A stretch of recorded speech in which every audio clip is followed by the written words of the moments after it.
Bien-aimés dans le Seigneur Jésus, je vous salue dans le précieux et glorieux nom de notre Seigneur et Sauveur Jésus-Christ de Nazareth. Vous êtes dans la chaîne Église de Jésus-Christ, parce que Jésus-Christ en partant a dit « Je bâtirai mon Église ». L'Église appartient à Jésus-Christ. Et vous êtes dans l'émission La Parole décortiquée. Et vous avez le frère Zongo Karim, prédicateur de la parole de Dieu sous les antennes. Alors, l'honneur m'a été donné de traiter le thème « Pourquoi Jésus-Christ, qui est pur sans péché, s'est fait baptiser ». À la lumière de la parole de Dieu, nous allons nous donner le devoir de répondre à cette question. Préoccupation que plusieurs personnes attendent les réponses. Et nous allons lire sans trop tarder dans Hébreux 13, 11 à 14. Il est écrit, en ce qui concerne les animaux dont le sang est apporté par le grand prêtre dans le sanctuaire pour l'expiation du péché, leur corps est brûlé à l'extérieur du camp aussi, afin de procurer la sainteté du peuple au moyen de son propre sang a souffert à l'extérieur de la ville, Sortons donc pour aller à lui. À l'extérieur du camp, en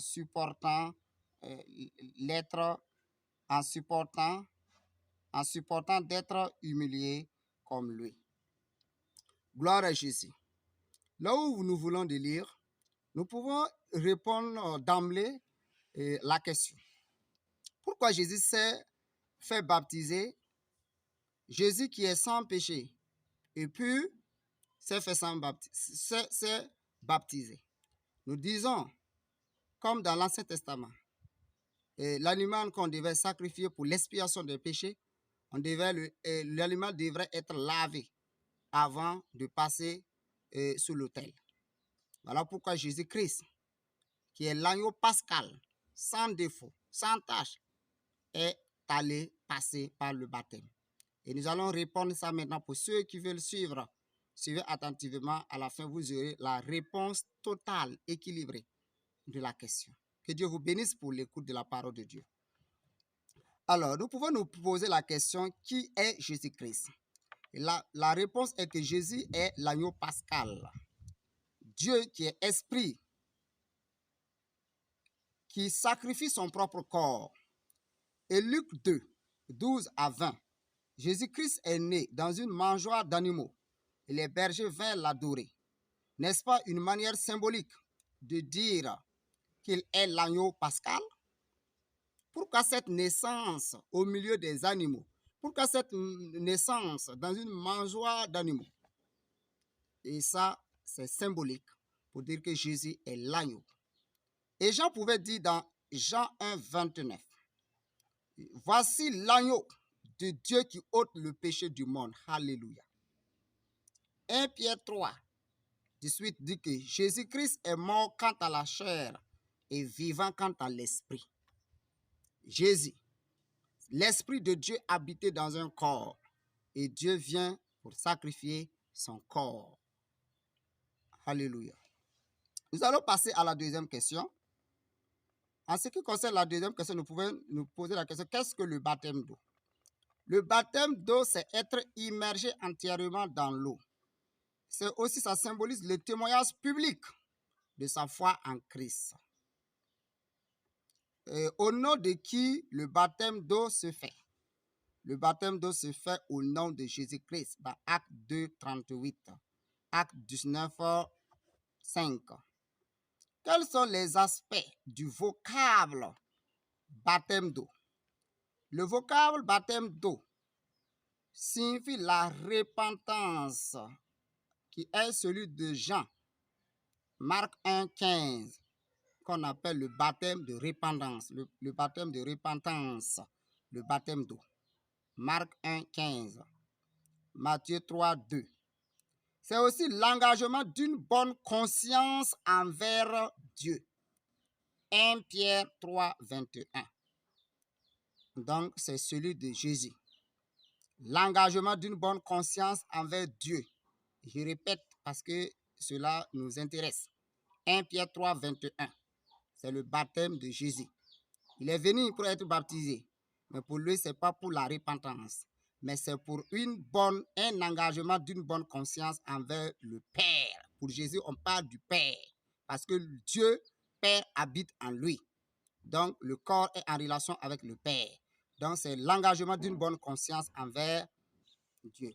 1 Pierre 2, 1 Pierre 3, 21. Aussi, quelle relation existe entre la repentance et le baptême d'eau? On peut se repentir sans se baptiser. On peut aussi se baptiser sans se repentir. Ou les deux actions peuvent être simultanées. Se repentir et se baptiser. Ça peut se passer simultanément. On peut se baptiser et se repentir. On peut se repentir et se baptiser. On peut aussi repentir après la repentance. On se baptise. On peut se baptiser aussi après la repentance. Dans Acte 2, 38. Quelles sont les similitudes entre l'animal expiatoire de l'Ancien Testament et l'agneau pascal, c'est-à-dire le Christ? Les similitudes, si on part au niveau de l'animal, l'animal est sans défaut. Dans l'Ancien Testament, nous voyons cela dans Lévitique 4, 3. Et Jésus-Christ est sans défaut, sans péché. 1 Pierre 2, 22. Jean 3, 5. Ésaïe 53, 9. 2 Corinthiens 5, 21. Hébreux 7, 26. L'aliment devrait être jeune. Lévitique 16, 3. Et dans le Nouveau Testament pour Jésus, Jésus est parti à l'âge de 33 ans, à la fleur de l'âge. L'aliment devrait être lavé. On voit le baptême, Jésus-Christ qui est venu pour le baptême d'eau. Alors, on devait faire sortir du sang. On devait égorger l'aliment jusqu'à ce que son sang sorte. Et une partie est mangée par le grand prêtre dans l'Ancien Testament et sa viande, et une partie est prêtre. Et une partie devait être brûlée. Nous voyons cela dans Lévitique 16, 14. Et pour Jésus-Christ, nous voyons que Jésus-Christ dit, celui qui veut me suivre, qu'il le boive et qu'il mange mon corps. Boire le sang et manger le corps de Christ. Nous voyons cela dans Jean 6, 54 à 56. Dans 1 Corinthiens 11, 23. Jésus-Christ a dit clairement, celui qui veut me suivre, qu'il mange et boit mon sang. Et quand il a dit ça même, quelques disciples même voulaient même l'abandonner. Et il dit, et vous, pourquoi êtes-vous là? Et voilà pourquoi aussi les gens accusaient les chrétiens d'être des cannibales, parce qu'ils n'ont pas compris. Manger et boire le sang de Christ, c'est le sang spirituel. Avant, c'était physique, mais maintenant, c'est spirituel. Parce que l'animal expiatoire, là, il y a une partie que le grand prêtre, le souverain, là, devait en manger, et le reste brûlé à l'extérieur du camp. Alors, à l'extérieur du camp. Mais pour Jésus-Christ, il parle de son corps et de son sang. Ce sont des similitudes. Alors, on voit aussi qu'une partie du corps de l'animal resté devait être brûlée. Voilà, et nombre 19, 9. Et Jésus-Christ aussi a souffert à l'extérieur de la ville aussi. Voilà. Pourquoi Jésus-Christ n'a pas sa souffrance passée à l'extérieur de la ville? Donc, vous avez vu que le corps qui est dans l'Ancien Testament qu'on brûle en dehors du camp, c'est-à-dire à l'extérieur du camp. Voilà. Et voilà pourquoi Jésus-Christ aussi a souffert à l'extérieur de la ville. Et la Bible nous dit ça très clairement dans Hébreux 13, 11 à 13. Si vous lisez là-bas, la Bible est très claire sur ça. Quelles sont des divergences? Quelle est la différence entre l'animal expiatoire de l'Ancien Testament et l'agneau pascal, c'est-à-dire le Christ? Alors, dans le nombre d'animaux, il y avait plusieurs animaux utilisés. On utilisait plusieurs animaux dans l'Ancien Testament pour expier les péchés, mais pour l'agneau pascal, c'est Christ seul qu'on a utilisé. Alors, le nombre d'expiations dans l'Ancien Testament, c'était chaque année ou chaque fois que le besoin se présente. Mais dans le Nouveau Testament, c'est une fois pour toutes. Alors, la validité de l'expiation. Dans l'Ancien Testament, l'expiation n'était pas permanente. L'expiation était temporaire, éphémère. Mais dans le Nouveau Testament, l'expiation est éternelle. C'est-à-dire éternelle. Dans Hébreux 9, 11 à 13, nous voyons cela. Jésus-Christ a lavé les péchés une fois pour toutes. Alors, quels sont les acteurs de l'expiation. Dans l'Ancien Testament, nous voyons qu'il y avait Aaron et l'animal. Mais dans le Nouveau Testament, nous voyons Jésus-Christ qui est en même temps le sacrificateur et le sacrifié. N'est-il pas merveilleux? Le sacrificateur et le sacrifié. Les invités. Quels sont les gens invités? Alors, nous voyons dans l'Ancien Testament que c'est Aaron seul qui pouvait avoir accès à la viande, de l'animal utilisé pour le sacrifice d'expiation. Mais dans le Nouveau Testament, le corps et le sang de Christ, et tout chrétien peut avoir accès. Tout chrétien né de nouveau participe à la table du Seigneur. Et cependant, ils mangent la chair et ils boivent le sang de Christ. Nous voyons cela dans 1 Corinthiens 11. Alors, que veut dire Christ est la fin de la loi? Nous allons aussi toucher ce point parce que les gens aussi, Christ est la fin de la loi, verset mal compris par plusieurs personnes. Cependant, nous allons poser des petites questions pour pouvoir arriver à la réponse avant de revenir à notre thème. Christ est la fin de la loi. Qu'est-ce que la loi? Alors, la loi est un pédagogue. Nous voyons cela dans Galates 3. Galates 3, 24. Ainsi, la loi a été comme un pédagogue pour nous conduire à Christ, afin que nous fussions justifiés par la foi.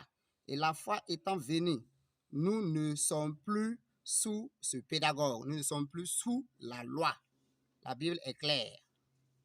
Les œuvres de la loi sont sous la malédiction, dans Galates 3, 10. Autre question, pourquoi Dieu a-t-il donné la loi? La Bible nous dit que Dieu a donné la loi à cause des transgressions, jusqu'à ce que vint la prospérité à qui la promesse avait été faite par Jésus-Christ. Galates 3, 19. Jésus est venu sous quelle période? Jésus est venu sous la loi. Mais lorsque les temps ont été accomplis, Dieu a envoyé son Fils né d'une femme, né sous la loi, afin qu'il rachète ceux qui étaient sous la loi, afin que nous réussissions l'adoption. Galates 4, 4 à 5. La parole de Dieu nous dit dans Matthieu 23, 2, que les scribes et les pharisiens sont assis sur la chair de Moïse. Ça montre clairement que Jésus est né sous la loi. Ne croyez pas que je sois venu pour abolir la loi et les prophètes, mais je suis venu non pour l'abolir, mais pour accomplir. Car je vous le dis en vérité, tant que le ciel et la terre ne passeront point, il ne disparaîtra pas de la loi un seul iota ou un seul trait de la lettre, jusqu'à ce que tout soit accompli. Alléluia. Ici, nous voyons que la phrase qui commence dit que Jésus n'est pas venu pour abolir, mais il est venu pour accomplir. Mais il dit qu'avant que cette loi ne soit abolie là, il faut que tout soit accompli. Mais nous voyons que le tout est accompli. Bon, le passage où nous avons lu, c'est dans Matthieu 5, 17 à 18. Mais Jésus-Christ parlait d'abord de tout est accompli. Et le tout est accompli a eu lieu dans Jean 19, 3. Donc, si vous lisez, il faut faire attention. Il dit jusqu'à ce que tout soit accompli. Donc, Jésus-Christ est venu pour accomplir la loi. Il ne pouvait pas dire je viens pour abolir la loi, parce que la loi et les prophètes parlaient de Jésus-Christ. Jésus-Christ, car Christ est la fin de la loi pour la justification de tous ceux qui croient, de tous ceux qui croient. Romains 10, 4. La loi était l'ombre des choses à venir, mais le corps est en Christ. La Bible nous dit que la loi est l'ombre des choses à venir. Et quand on parle de la loi, on parle de l'Ancien Testament. La loi et les prophètes représentent l'Ancien Testament. Dans Hébreux 7:12, la parole de Dieu nous dit que le sacerdoce étant changé, nécessairement il y a aussi changement de loi. Hébreux 7:12, Hébreux 1:10, Colossiens 2:17. La loi a été donnée par Moïse, la grâce et la vérité par Jésus-Christ. Lorsque nous essayons de voir, de circonscrire les temps et les périodes, nous pouvons donner exemple que Noé a prêché l'arche, Abraham a prêché la circoncision, Moïse, la loi a été donnée, c'est la loi de Dieu, mais les gens disent la loi de Moïse. La loi de Dieu a été donnée par l'intermédiaire de Moïse. Donc, la loi est venue par Moïse. Mais Jésus-Christ est venu avec la grâce et la vérité. Ça veut dire que la grâce est liée à la vérité. Voilà pourquoi il dit, vous connaissez la vérité et la vérité vous affranchira. Aussi, par ailleurs, nous voyons cela dans Jean 17:1. Jean 1:17. Nous voyons cela dans Jean 1:17. Anéantissons-nous donc la loi par la foi? Loin de là. Au contraire, nous confirmons la loi. La foi vient pour nous accomplissons donc la loi. Romains 3:31. Donc, en conclusion, nous avons vu que Jésus-Christ ne s'est pas fait baptiser pour le pardon des péchés, loin de là. Jésus-Christ s'est fait baptiser parce que l'animal expiatoire de l'Ancien Testament devrait être lavé avant d'être sacrifié. C'est pourquoi il a fallu que Jésus soit lavé par le baptême d'eau, parce qu'il est venu pour accomplir la loi. Tout ce que se faisait dans l'Ancien Testament préparait Christ. Jésus est venu pour accomplir la loi, veut dire que tout l'Ancien Testament parlait de lui, c'est-à-dire qu'il a rendu l'ombre réelle, l'ombre des choses réelles. Jésus-Christ a accompli la loi par la vie et sa mort. La loi de Moïse visait une vie sainte et pure. Il a accompli les sacrifices. Jésus a accompli les sacrifices pour sa mort en versant son sang. Par sa mort, Jésus-Christ a accompli les sacrifices par sa mort en versant son sang pour nous. Toute la loi parlait de Jésus-Christ. Il n'est pas venu pour abolir la loi, mais pour accomplir, il est venu pour accomplir la loi, les sacrifices. Mais cependant, comme la loi visait une vie saine, Jésus-Christ a résumé ça. Voilà pourquoi il dit, je ne suis pas venu pour abolir. Parce que la sainteté est toujours encouragée. La justice est toujours encouragée. Mais ce qu'il a aboli, ce sont des lois sacrificielles. Les sabbats, et les sacrifices d'expiation des péchés. Il a aboli tout cela. Voilà pourquoi il dit qu'il est venu pour accomplir. Effectivement, il a accompli. Et lorsqu'il a accompli, nous sommes maintenant sous la grâce. Bien-aimés dans le Seigneur, je vais m'arrêter là. Mais sachons que nous avons traité le thème. Pourquoi Jésus-Christ, qui est pur, sans péché, est allé se baptiser par Jean-Baptiste? Et la réponse est que l'agneau pascal devrait être, dans l'Ancien Testament, l'animal expiatoire devrait être lavé avant d'être sacrifié. Voilà pourquoi Jésus-Christ est allé se baptiser. Pas pour la repentance des péchés, mais pour un engagement d'une bonne conscience avec le Père. Et il est venu pour accomplir la loi. Et nous avons vu qu'il a accompli la loi sur la croix. Il dit, tout est accompli. Le voile est déchiré. Jésus-Christ a accompli la loi qui est une malédiction et nous sommes maintenant sous la grâce. Bien-aimés frères et sœurs, que Dieu vous bénisse. Mais je ne veux pas dire que lorsqu'on vit dans la grâce, nous devons vivre dans le péché. Loin de là. Loin de là. Que Dieu vous bénisse pour votre écoute. Je suis au numéro 76 18 85 77.